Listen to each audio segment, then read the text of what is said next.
esté con vosotros. Y con tu espíritu. Hermanos, al comenzar esta celebración eucarística, pidamos a Dios que nos conceda la conversión de nuestros corazones. Así participaremos dignamente en estos sagrados misterios y podremos...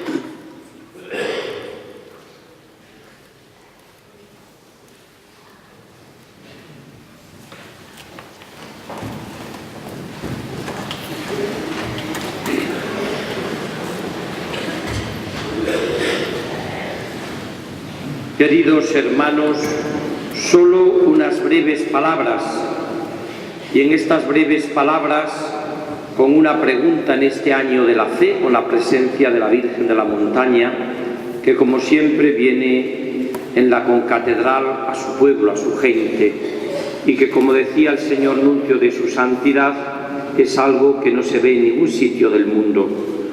También lo comentaba el predicador de este año, el padre Ortega, cuando se despedía de mí, que se iba realmente impactado de lo que había visto.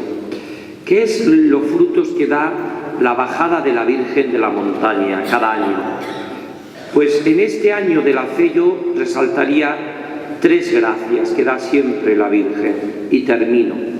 La primera es la gracia del encuentro con Cristo, que nos hace felices. Yo también he podido confesar muchas horas, pero el cabildo, los sacerdotes que están aquí, han comprobado cómo año tras año se convierte la bajada de la Virgen como en unas misiones populares.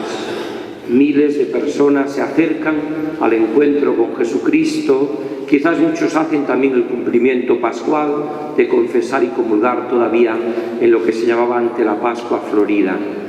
Lo que está claro es que el encuentro con Cristo, con María, nos hace felices. El saludo que le hacen a María es: dichosa tú que has creído.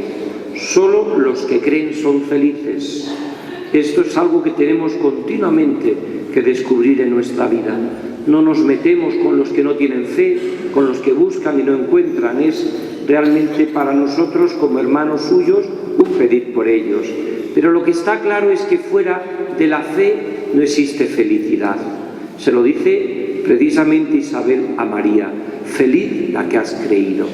Y estos gestos de felicidad se comprueban día a día en esta bajada de la Virgen desde que llegó a Fuente Concejo hasta que la despidamos simbólicamente, porque ella sigue con nosotros hasta el final de los tiempos con Jesús. Donde está María está Jesús. María, donde está, es gracias de caridad.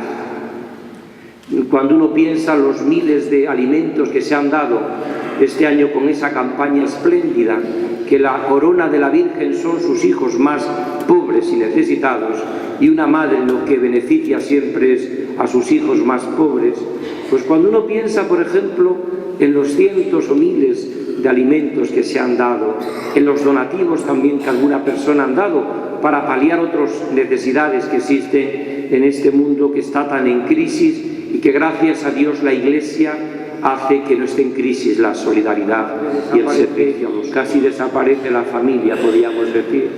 Pues ahí está la Virgen, que ha suscitado en su bajada, como todos los años, gestos inmensos de caridad. Precisamente es el lema de nuestro curso pastoral este año: transmitamos la fe viviendo la caridad.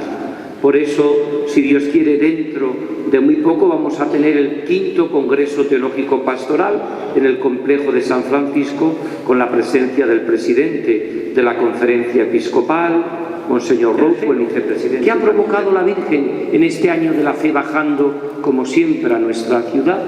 Pues la reconciliación con cada uno de nosotros. En este mundo complicado, de tantas divisiones, ¿cuántas lágrimas no habrá colmado y habrá secado la Virgen? ¿Cuántos gestos de ternura por parte de María? ¿Cuánta gente quizás no visite la iglesia más que una vez al año cuando está la Virgen? ¿Cuántas veces y cuántas personas habrán encontrado en su enfermedad, en su dolor, en su paro, en los problemas difíciles que atraviesan, quizás en una familia con problemas que salen por todos sitios, Pues como la Virgen, como Madre, no ha estado ahí reconciliándonos también con nosotros mismos. La bajada de la Virgen en este año de la fe han provocado nuestra felicidad, que consiste en la fe, en esa fe que se transmite en confesarse y reconciliarse con Dios porque somos pecadores, en esa comunión que recibimos y que nos hace abrazados por Jesucristo felices, en esa reconciliación con los hermanos más pobres para compartir y en esa reconciliación con cada uno de nosotros para encontrar la paz, un mundo que está escaso de paz.